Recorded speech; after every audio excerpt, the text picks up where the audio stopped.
Hello, everyone, and thank you for attending today. Today, we'll be covering how to build an outstanding RISE PA application with a particular focus on the cement and concrete industry.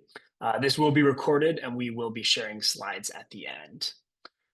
On the next slide here, I'll be sharing what we'll be covering today, which will include an overview of the RISE PA grant opportunity. We'll then dive into further details about the application itself. We'll be sharing some best practices as well as potential project ideas for the cement and concrete industry. Then we'll tackle community engagement and how to make your application stand out from that perspective before closing with Q&A. We'll be taking all questions at the end, but please utilize the Q&A function in Zoom as we'll be pulling the questions from there. Again, thank you for joining, and my name is Ben. I'm a manager on RMI's cement and concrete team. On the next slide, for those of you who aren't familiar with RMI, RMI is a global independent nonprofit founded in 1982 that focuses on transforming global energy systems through market-driven solutions to climate change. We work in a variety of different geographies with a project portfolio across 61 countries and hundreds of global partners. At this point, we are over 700 people and still growing, and we partner with policymakers, regulators, demand-side players, as well as innovators to radically disrupt the pace of the transition. Within the cement and concrete space, we've put out a variety of thought leadership pieces, including our sector transition strategy, in addition to working directly with cement and concrete producers to accelerate low-carbon projects. On the next slide, I'm happy to introduce our three speakers that we will have today. First, we will hear from Lindsay. Lindsay is a professional geologist with nearly 10 years of experience working in state government. She is currently serving as the Environmental Group Manager in Pennsylvania's Department of Environmental Protection Energy Programs Office. Lindsay is responsible for managing DEP's climate change program and supervises staff who manage a variety of climate planning and resiliency programs. Lindsay is leading the Commonwealth CPRG planning grant work, and prior to this role, worked in DEP's Bureau of Oil and Gas Planning. Monet is an associate at RMI's cement and concrete team within Climate Aligned Industries, where she leads RMI's efforts on the RISE PA project, in addition to collaborating directly with industry leaders to drive their deep decarbonization goals. Before joining RMI, Monet managed concrete operations for higher education construction projects at Skanska USA Building, focusing on early concrete mix analysis to improve embodied carbon, and is also a LEED accredited professional. And lastly, we'll be hearing from Hadia, who is a manager within RMI's Climate Aligned Industries program, leading our community engagement and equitable decarbonization program. He leads thought leadership and capacity building for project developers, community-based organizations, policymakers, and regulators on best practices for developing inclusive two-way engagements to de-risk projects and design and implement well-rounded and responsive community benefit plans.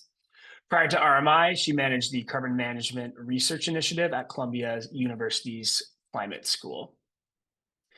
On the next slide, we have a brief disclaimer, which is that the content presented in today's webinar is for informational purposes only. For the most official and up-to-date information, please refer to the RISE PA program guidance and official websites, which we have linked here. Additionally, of course, RMI assigns the highest priority and is in accordance with relevant competition and antitrust laws. On the next slide, we have a quick overview of the RISE PA grant itself. We feel strongly that this is a fantastic opportunity for industrial players in Pennsylvania. We are coming off of the tailwinds from the Inflation Reduction Act, which spurred deployment of low carbon technologies and greater adoption of EPDs. This substantial funding opportunity is very timely given the uncertainty of future federal opportunities and can really ride that momentum from the Inflation Reduction Act. Furthermore, we've seen other states adopt buy-clean legislation related to low-carbon concrete. Efforts are currently being made in Pennsylvania to pursue a LECLA-type act, which can create further financial support. We'd be happy to pass along information to those leading that effort if you might be interested in signing on or further informing the work that we're doing. And lastly, of course, RMI is here to help. We, in addition to this webinar, are offering pro bono support on applications, so please get in touch if you'd like to pursue that.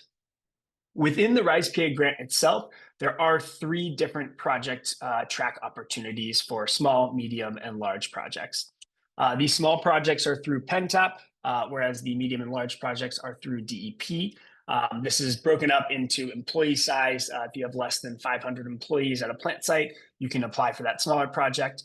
And for larger companies or companies who are still qualified under the small track but want to pursue a larger project, you can pursue that medium and large opportunity. The applicant cost share varies depending on if you are meeting the variety of different bonuses that are available. We'll be covering all of this in great detail during this presentation today. And without further ado, I'll be passing it to our first speaker. Joining us from DEP is Lindsay.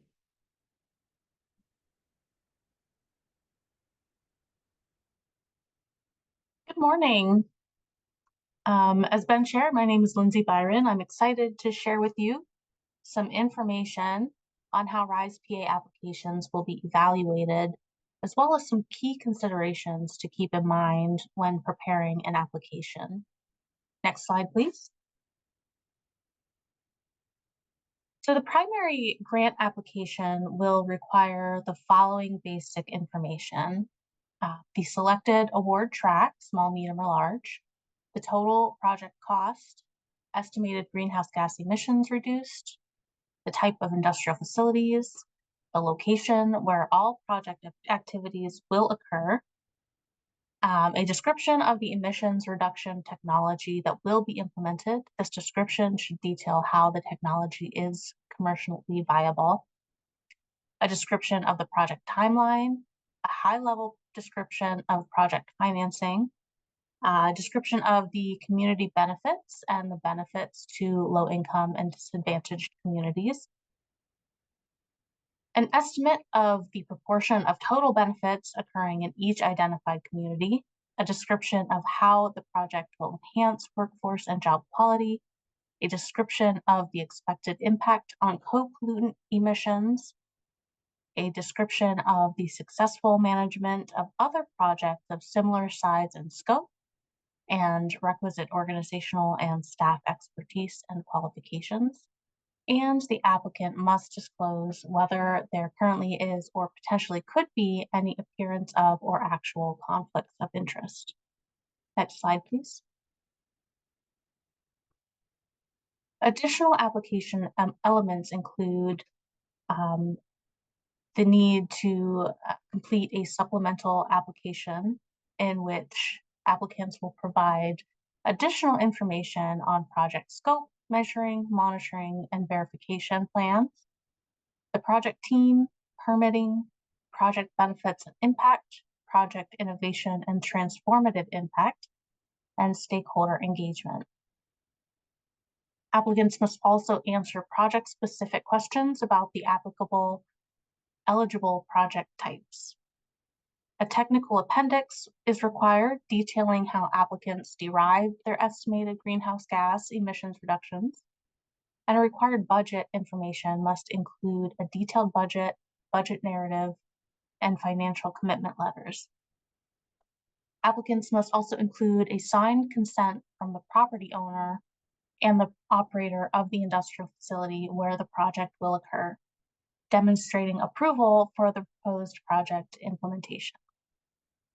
Next slide.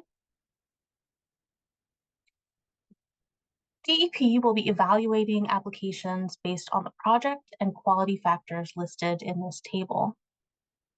The total greenhouse gas emissions reductions is one of the most important project factors, and we will also be closely evaluating the technical and financial feasibility of the submitted project proposals.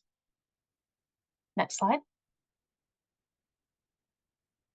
DEP may consider program policy factors in making selection decisions to best achieve the overall goals and objectives of RISE PA.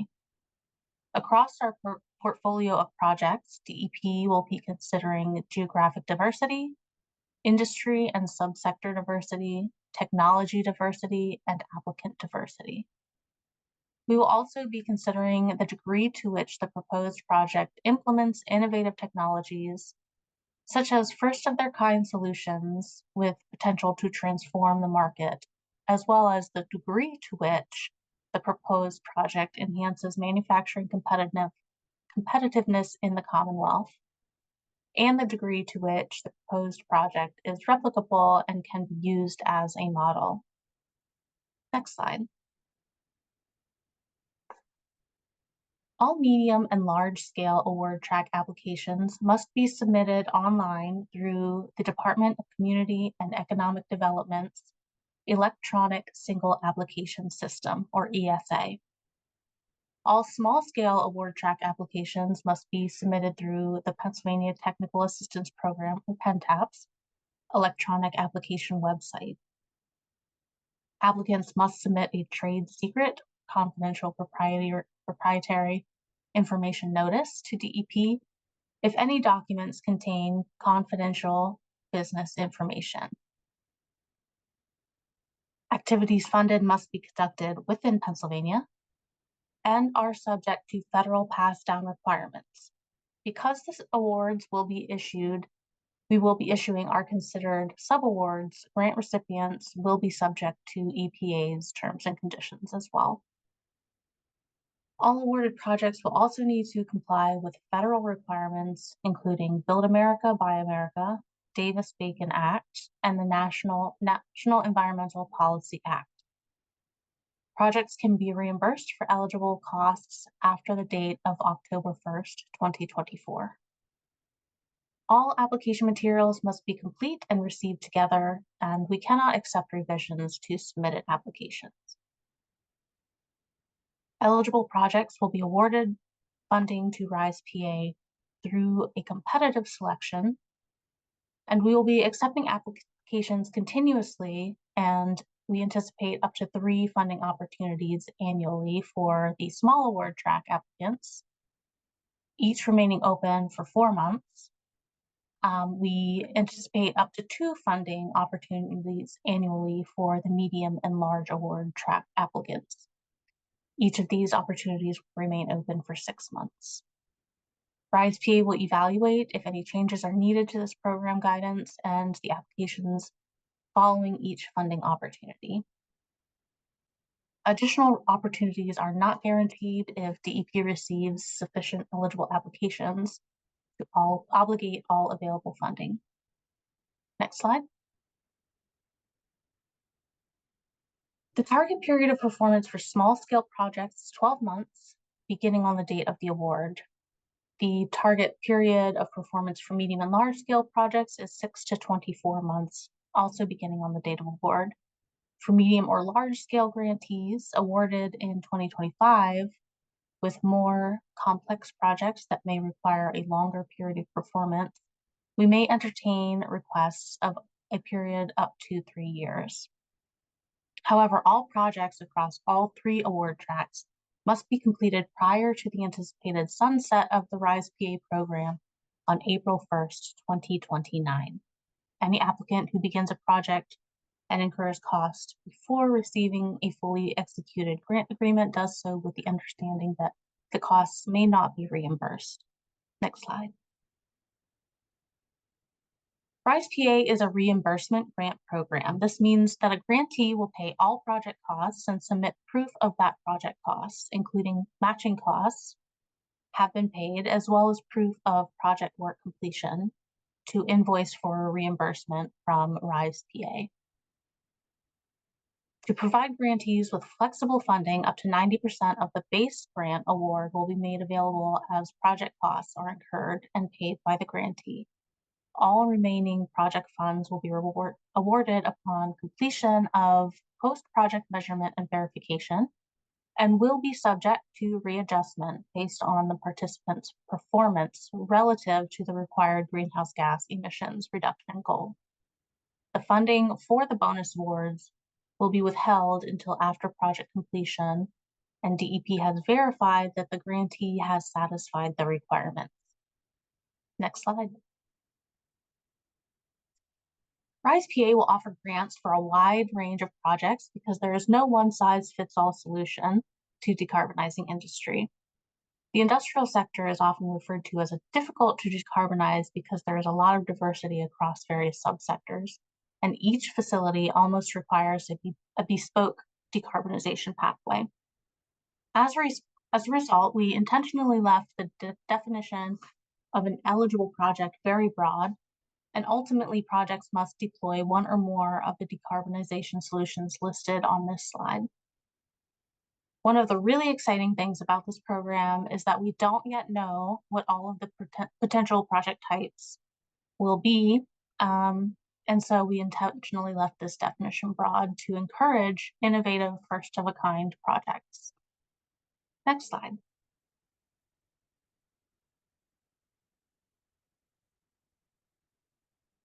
Ineligible projects include those that received an allocation under the Internal Revenue Service's Advanced Energy Project Credit Allocation Program under subsection 48C. These projects are ineligible to apply for RISE-PA funding. Projects are ineligible if they are otherwise required for compliance with local, state, or federal law.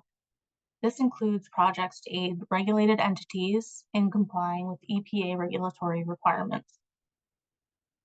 In the event that the project location is subject to any such requirements, the applicant is required to demonstrate that all resulting air pollutant and/or energy reduction benefits are in excess of the existing reduction or efficiency requirements, or that the reductions will occur at least 1 year before the requirements mandate.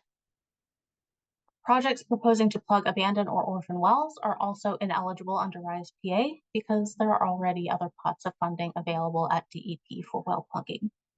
Next slide.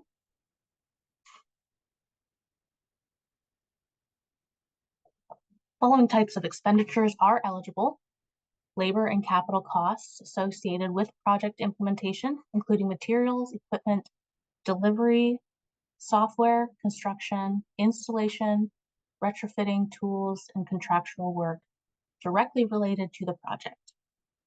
Travel costs are only eligible if these expenditures are considered integral to the purpose of the applicant's proposed project as determined by DEP. Grants are required to complete measurement, monitoring, and verification, or MMV, over the duration of the project. Project costs associated with MMV should not be factored into the applicant's total project costs. Instead, applicants can apply for reimbursement of up to 1% of the total project costs, or $70,000, whichever is less, to offset these MMV costs. Next slide. Here on this slide is a list of ineligible expenditures. I won't go over each of these, but I wanted to include this slide for your reference. Next slide. Applicants are responsible for funding the portion of project costs not covered by the award. Cost share includes cash or in-kind contributions provided by the applicant, subrecipients, or other project-related sources. Applicants can include other federal or state funding that has already been secured as an element of the cost share. The RISE-PA program awards and future or contingent funds applied for from other sources but not yet received may not be included as cost share. Reasonable costs associated with planning, development, and design of the project and bonus awards, including feasibility and engineering studies that are incurred after October 1st, 2024, can be counted toward meeting an applicant's match requirement. Next slide. All right, thank you so much for giving me this platform to share with you more about RISE-PA. I'm incredibly grateful for this opportunity to help bring this first-of-a-kind program to fruition.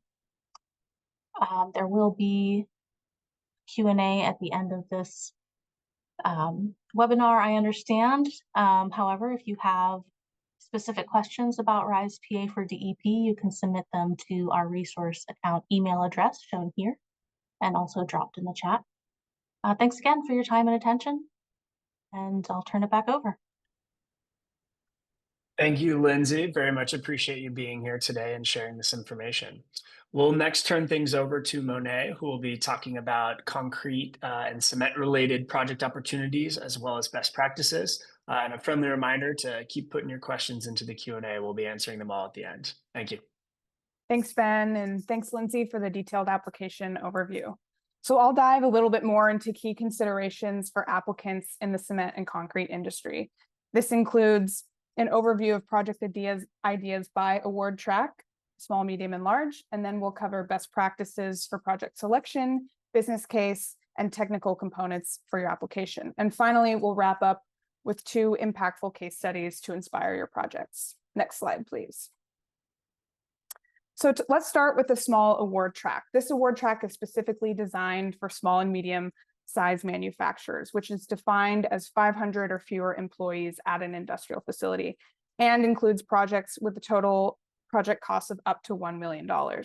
So if we look across the cement and concrete value chain or the life cycle of the product, from material extraction and transportation to clinker and cement production and ready mix operations, here are just a few project ideas for reducing emissions and driving market transformation in Pennsylvania operations.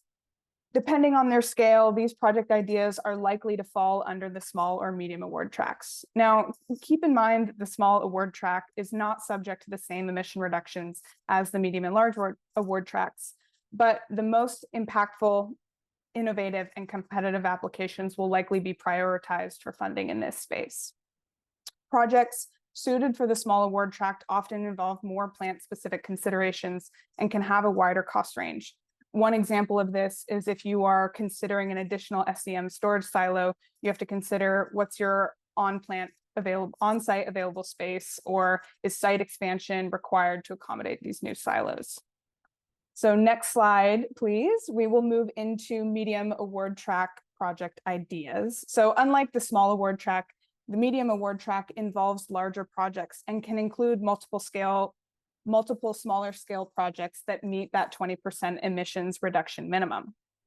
Note that your small and medium manufacturers can apply for medium and large award track project ideas. However, they're still subject to meet that emission reduction requirement. So 2 examples that come out to me are to fit under this track are recently in 2021, the National Ready Mix Concrete Company purchased 24 compressed natural gas vehicles as part of a fleet transition. This was done in a $16 million grant from the South Coast Air Quality Management District. Another example would be for the conversion to alternative fuels, and that is in a DOE cement lift-off report. It estimates that the CapEx for kiln bypass to implement these alternative fuels to be about $10 million. So keep in mind that companies can submit multiple applications, and by stacking projects of various scales, you can increase your impact while ensuring that you meet emissions reductions minimums.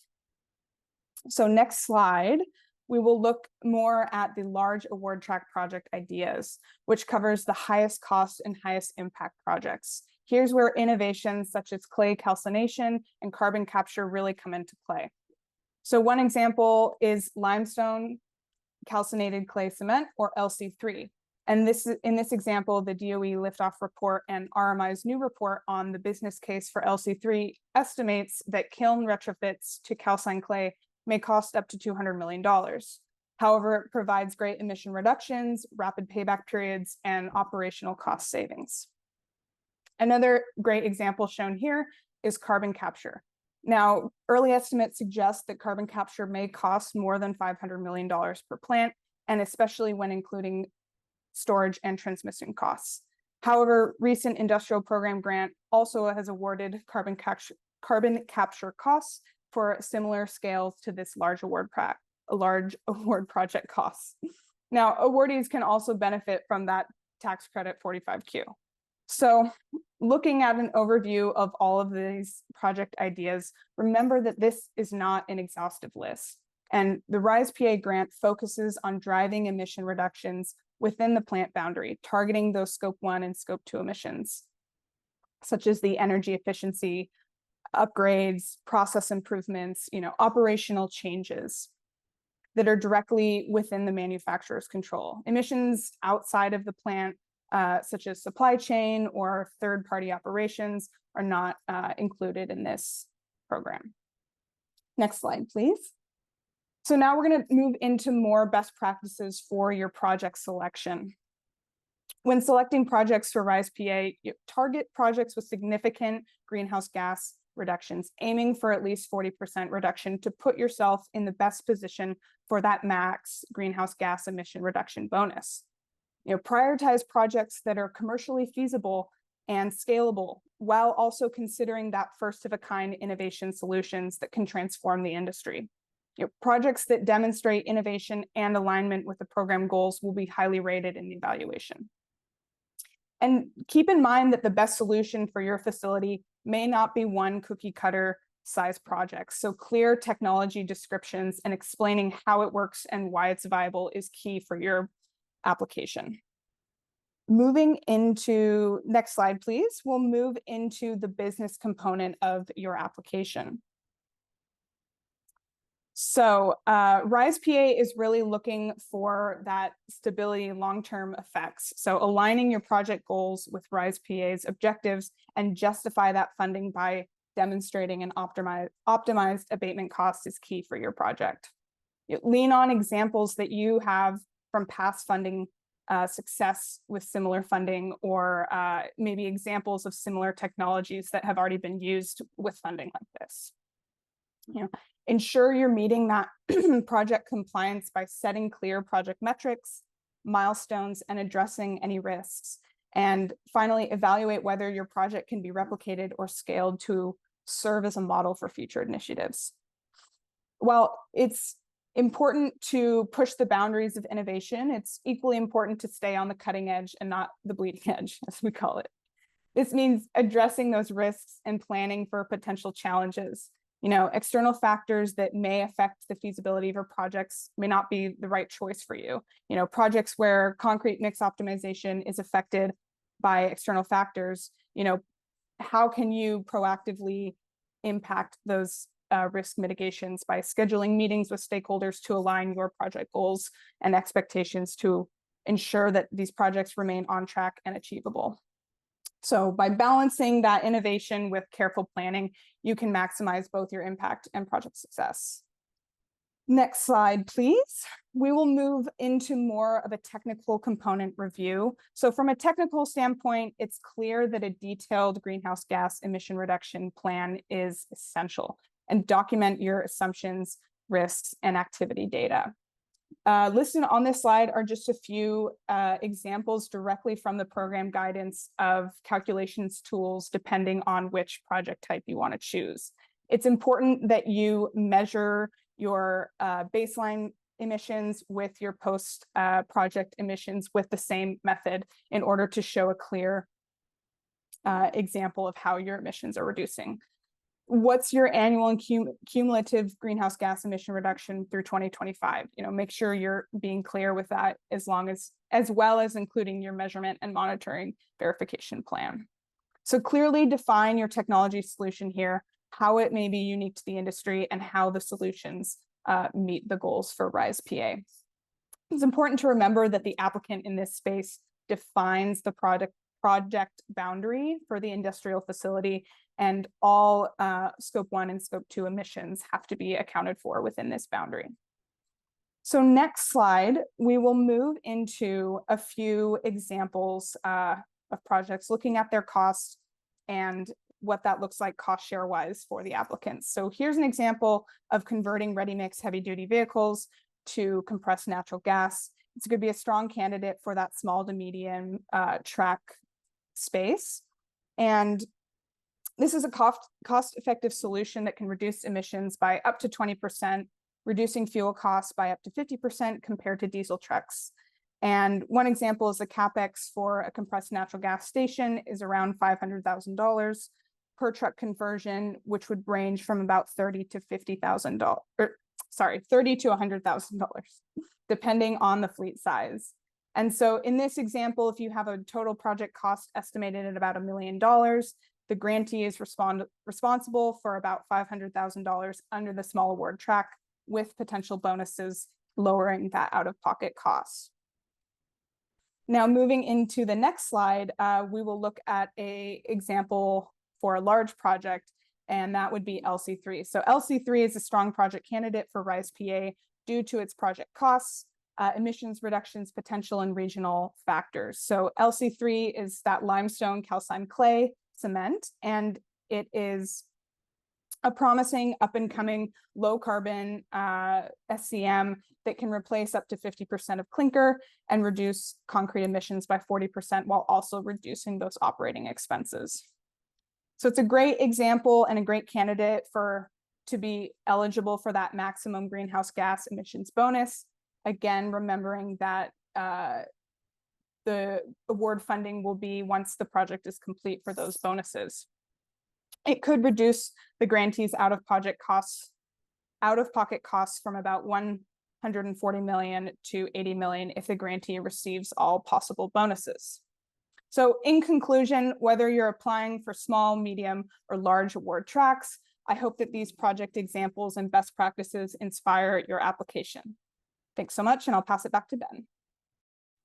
Thank you, Monet. We'll now be handing it over to Hadia, who will talk more about best practices related to community engagement and how to maximize those bonuses. Thank you, Ben. Good morning, everyone. So for the community, we'll jump right into it. For the community benefits bonus section, I'll be going over application requirements, the 4 required sections, and evaluation criteria for each, with best practices, links to resources, and RMI's recommended pro tips highlighted along the way. So let's get started. Next slide. So applicants across all award tracks are eligible to receive the community benefits bonus, 10% of total project costs, if they are proposing a project that is located in or benefiting a low income and disadvantaged community, or what will be called as LIDACs, and if they submit an approved community benefits plan or a CBP. Next slide, please. So to qualify for the bonus, applicants must submit a community benefits plan that details the advancement of 4 goals: meaningful community engagement, improved quality of life and the environment, community health and economic benefits. Third being advancing diversity, equity, inclusion, and accessibility for Pennsylvania's residents and communities. And 4th, contributing to the Justice 40 initiative. Next slide. There's a link to a CBP template from the Department of Energy's webpage. That's right below.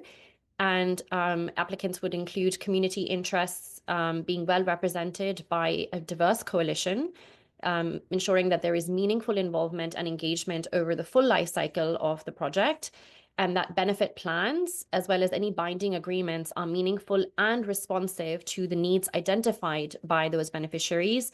And the overall process is transparent, inclusive, and accessible. And so there's a little highlight to show you exactly where you will find this resource. Next slide, please. So highlighted here are just some relevant sections of the primary grant application that apply to the community benefits bonus. And so I'm not going to read all of them, but on the right-hand side are some examples of priority benefits. So reductions in co-pollutants, creation of high-quality jobs, improved energy security, access to services and amenities are just some great examples. Next slide. For the metrics for EPA reporting, it's really important to remember that benefits to these LIDACs must be reported by census tract. And so we'll get into that in a couple of slides further down. Next slide, please. So the first section, applicants will describe the engagement activities and actions to date. And that also includes identifying a community beneficiary or beneficiaries that will provide letters of support for the project that you're applying for. These beneficiaries will also inform the development of the community benefit plans that you are submitting for this grant. And that identification of community benefits should be through a deliberative and participatory engagement process. Large-scale award tracks must additionally include a commitment to develop at least one binding community benefits agreement, which would be signed by a nonprofit entity or a community-based organization or a municipality or its subdivisions. Next slide, please. For this for the community benefits bonus, applicants will be using EPA's IRA Disadvantaged Communities Map. And there's a screenshot on the left that shows you what the Disadvantaged Communities Map shows for the state of Pennsylvania. This map combines multiple census level data sets to determine whether a community is disadvantaged. And particularly the map is linked below as well, but it is really important to understand that this data is also coming from the Climate and Economic Justice Screening Tool, EPA's EJ Screening Tool, which are established federal geospatial tools. Next slide, please.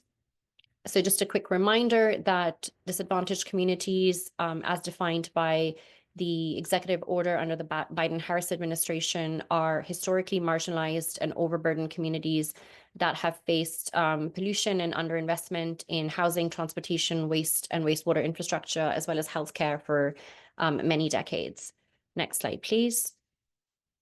A quick look at some of the data that we have on the state of Pennsylvania. This is from, again, the White House CEQ's Climate and Economic Justice Screening Tools dataset. That's the 2.0 dataset, the updated one. And so if you look at the fact that there are over 930 census tracts that are classified or identified as being disadvantaged, that's about 66 of the 67 counties in the state that are home to over 3.2 million Pennsylvanians. That's nearly 1 in 4 residents of the Keystone State. So that's quite, quite significant.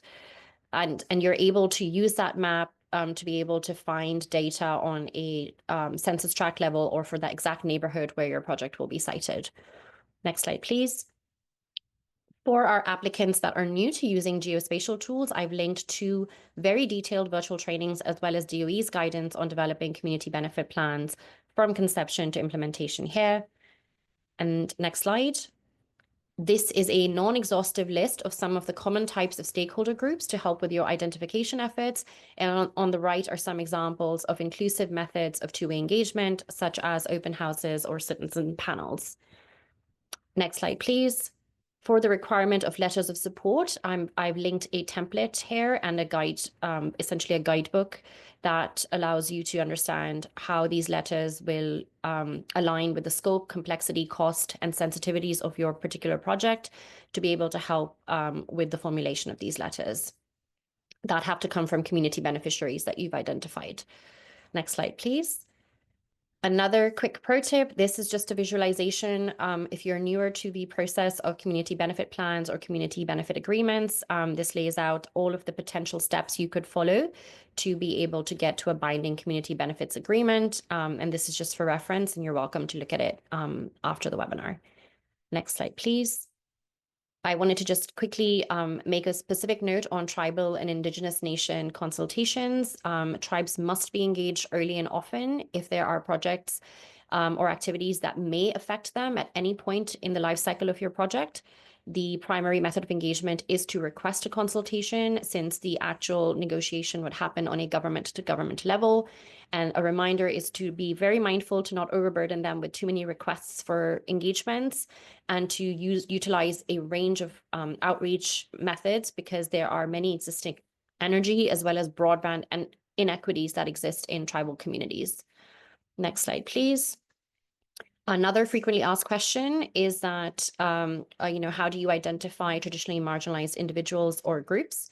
And so I have listed several agencies on the right-hand side that will be able to identify community members and groups that are underrepresented in the state. Next slide. In terms of evaluation criteria, applicants will be evaluated for documenting their successful community engagement that has led to buy-in and support for the project to date, the clarity and robustness of the community benefits plan and the engagement plan, and accountability to any affected communities and impacted groups, which includes demonstrating that there will be a delivery of really high quality benefits that have minimal burdens, along with a mitigation strategy plan for any burdens that may be imposed, and ensuring that benefits are maximized, tracked, monitored, and reported. Next slide. In the second section, applicants will describe community benefits that are identified by the community beneficiaries that result in measurable quality of life, environmental, and public health improvements, and they can select them from one of 2 tracks. So either improved environmental outcomes, such as accessible green spaces, or economic security measures, such as providing residential solar. Next slide. For the third section, the CBP must include a section describing how DEIA objectives will be incorporated into the project, and applicants share proposals of how they'll partner with underrepresented businesses, CBOs, nonprofits, B Corps, to ensure that workers that face barriers to accessing quality jobs have the opportunity to participate in the project. Next slide. This is just another pro tip for best practices, and the two I'll highlight is to ensure that there's practice of transparency and responding to stakeholder questions in a timely manner. And then the fifth one that we recommend, which is involving credible parties like scientists from national labs, trusted community leaders and advisors as part of your engagement process. Next slide, please. Accessibility is another major consideration in developing your engagement and benefit plans. So beyond, organizing your convenings at convenient times and hybrid formats, complying with the Americans with Disabilities Act and building in linguistic and cultural sensitivities, important to remember to include wraparound services such as budget for caregiving costs, transportation stipends. Pennsylvania DEP encourages applicants to consider compensated partnerships with trusted nonprofits or community-based organizations to help you facilitate these engagements. But that's not mandatory, it's recommended. Next slide. Another frequently asked question is about the meaning of underrepresented communities. This is very context dependent. And so this slide gives you some really great guidance on groups that face systemic barriers to quality employment and how to identify them. Next slide. The evaluation criteria here is that it will basically be focused on how specific, measurable, and high quality the actions are to meet your DEI commitments and goals, the quality of the partnerships and agreements with CBOs and nonprofits that serve marginalized and minority communities, and the applicant's, again, ability to track, monitor, and communicate this progress. Next slide. For the final section, applicants are asked to identify LIDACs using the EPA's disadvantaged communities map that I'd shown you earlier, and the beneficiaries are then supporting with the identification of quantifiable, measurable, and trackable benefits. Applicants are asked to clarify how and when benefits will be delivered, plus tracking and evaluation of impact, along with discussing all anticipated negative and cumulative impacts, as well as the plans to mitigate them. Next slide. So in addition to DOE's standard 8 energy equity and justice policies that many of us are familiar with, any goals that are also relevant to EPA may also be included in developing the benefits, such as access to green space or remediation of Superfund sites. And on the right-hand side, I've linked RMI's flagship report on community benefits. We have an entire section of 20 examples of metrics and then 56 types of benefits that align with both DOE and EPA's policy priorities. Next slide. So I'll just double click, for example, on the decreasing environmental exposure and burdens on disadvantaged communities policy priority. So in the report, we have 3 examples of metrics and then 5 corresponding ideas for benefits. For example, community agreements for project site remediation that include plans for monitoring and enforcing environmental standards. And the link to the report is on both slides. Next slide. For developing those metrics for the EPA reporting, there is a very helpful template provided by the Department of Energy, which has a matrixed format for essentially reporting your Smarties metrics. On the right-hand side is an example from that template showing the who, how, when, and milestones format that you can use. You can also use a format of your own choosing, and the link is below. Next slide. This is another frequently asked question. What if there are no residents or disadvantaged communities near the project site? Well, the Justice 40 section will still be required. You can identify other upstream or downstream communities that could be impacted, or partner with local community organizations or universities to provide services to support other community benefits, or you can deliver benefits to any other LIDAC in the city or the state. Next slide. The evaluation criteria for this section will focus on the extent to which you have Smarties benefits for what you're offering, and ensuring that 40% of those benefits are flowing to LIDACs in Pennsylvania. And then next slide is just a quick list of all the acronyms and the many acronyms we've used in this presentation. And finally, next slide. There is a list of 4 additional great resources for technical assistance and best practices for engaging with environmental justice communities in Pennsylvania, and examples and support for project labor, community benefits agreements design, and overall designing responsive community benefits. Thank you for your attention. Wish you the very best of luck with your application development. We are here to help if needed. And with that, I'll turn it back to Ben. Thank you, Hadia.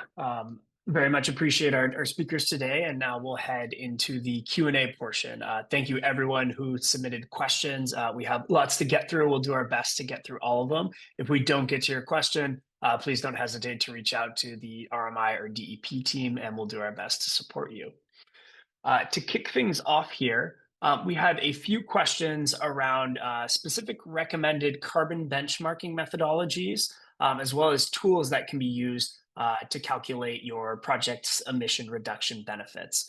Would love to hear from first Lindsay and then Monet on this, if there are any specific recommendations for tools and methodologies.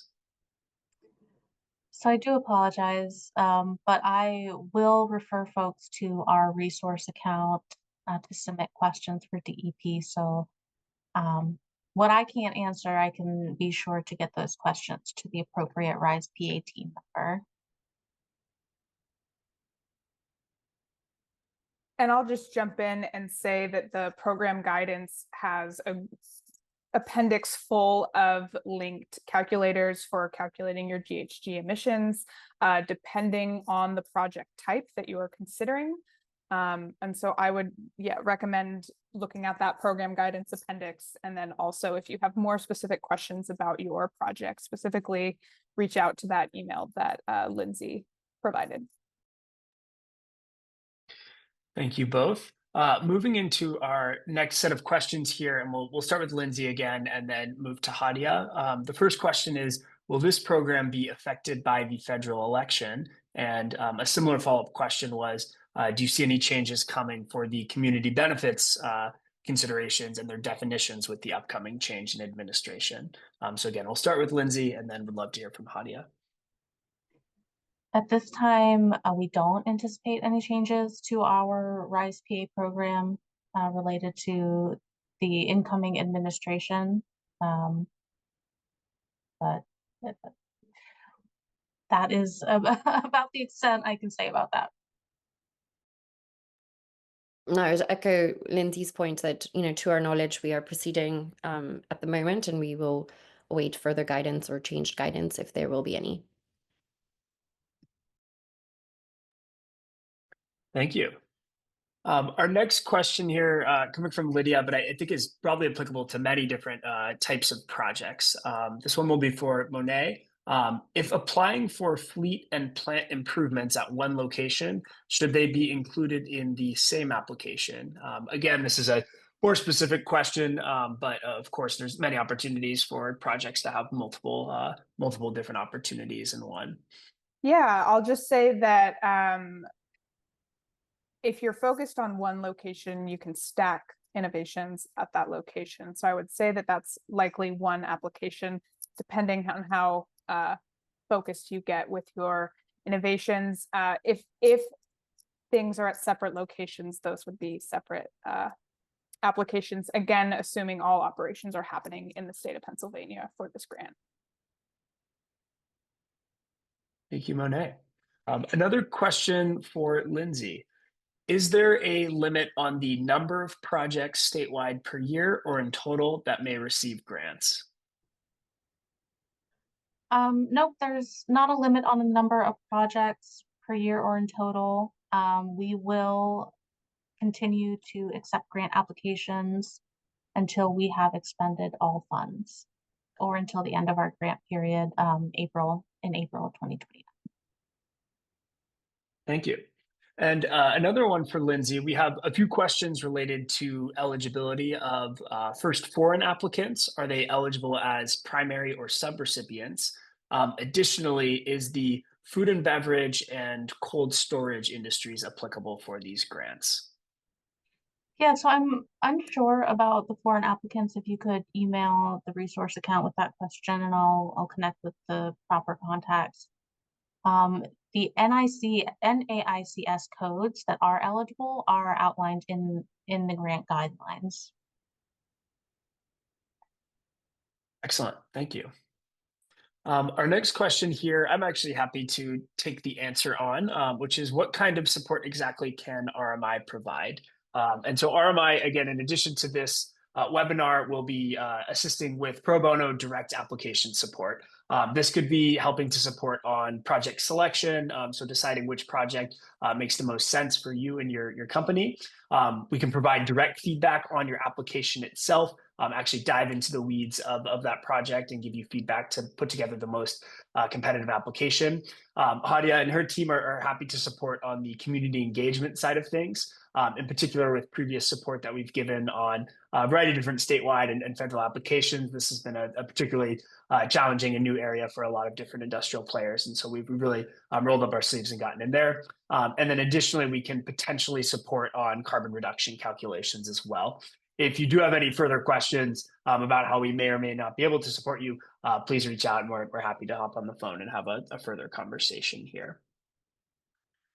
Moving on to the next question. This one is for Hadia. Hadia, citizen panels are one of the examples of two-way community engagement methods. Can you explain what these are? Absolutely. So it's a really important type of two-way community engagement.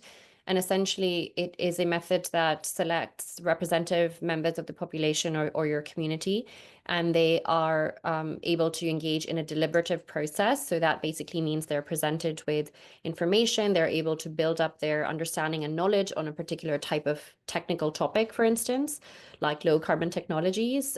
They consider expert information that's presented to them from university experts, national lab scientists at national labs. It can be experts with the project developer. They're able to essentially cross-examine or ask questions of these individuals to improve their understanding of the technology, and then they are able to spend quite a bit of time considering, whether or not this type of technology would be feasible, or this type of project would be feasible for what their community aspires for, their green future.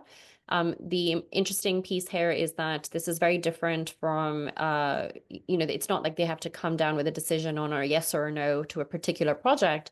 It's that they could decide that a certain suite of technologies, for instance, are exciting to them, and they would welcome projects of that type to be cited. So it's a really great way, particularly if there are topics that are controversial or divisive issues, topics that people have very polarizing views on or insufficient information on, to be able to build that knowledge base to make informed decisions. Thank you, Hadia. Moving on to another question for Lindsay. If a grant application is submitted but not selected in one period award, can it be resubmitted in a subsequent award period for reconsideration? Yes, absolutely. And I think that would be a great opportunity to talk with us and find out how those applications can be improved upon. Thank you. Another question, we'll start with Lindsay and then move to Monet to get her perspective as well. This is a more specific one related to silos for increased SDM usage. The question is, if a concrete producer applies for a grant to add silos to increase SDM usage, would the software and hardware upgrade needed to handle the additional silos be a proper part of the grant application?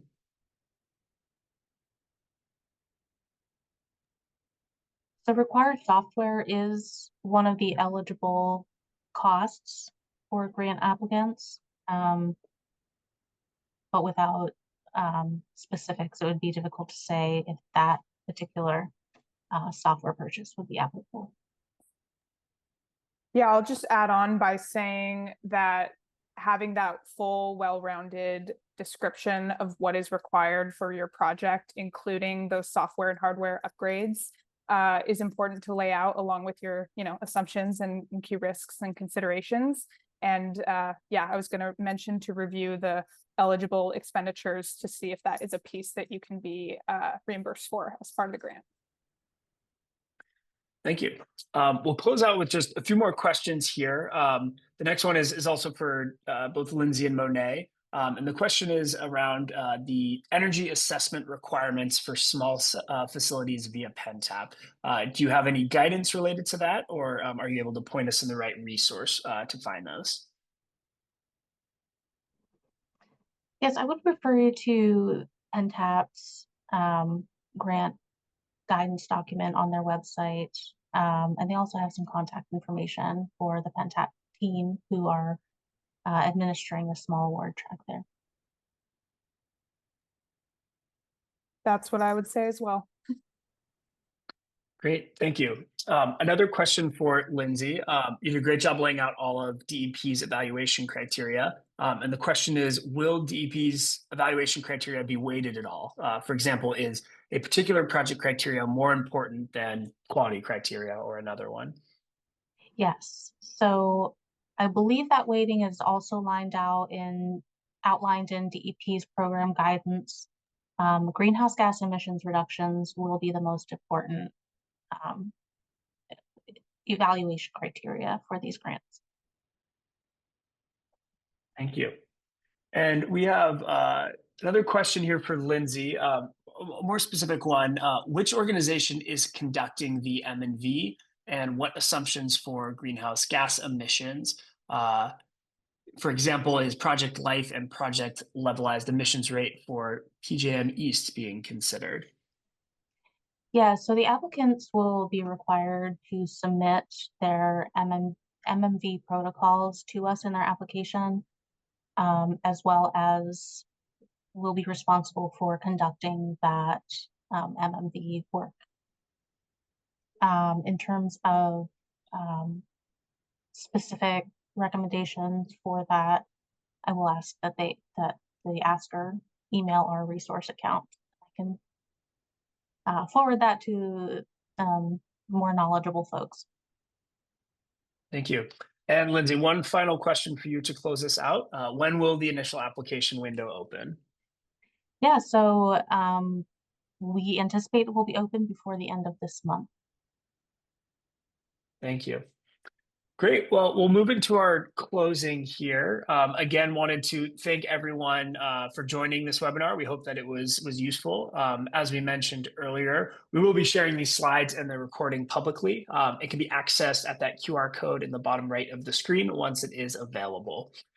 Please reach out if you want to learn more from any of our panelists, and feel free to reach out to myself directly if you are interested in direct project support from RMI. Again, we're able to provide targeted technical assistance to make sure that you are submitting the most ambitious and high quality applications. We have a strong team behind us with expertise and technical insights into the sector, as well as a proven track record of supporting on winning grants, both at the federal and state level, including somewhat recently OSED's Industrial Demonstration Project grant. All of our contact information is here. And again, thank you all for joining, and please let us know if you have any further questions.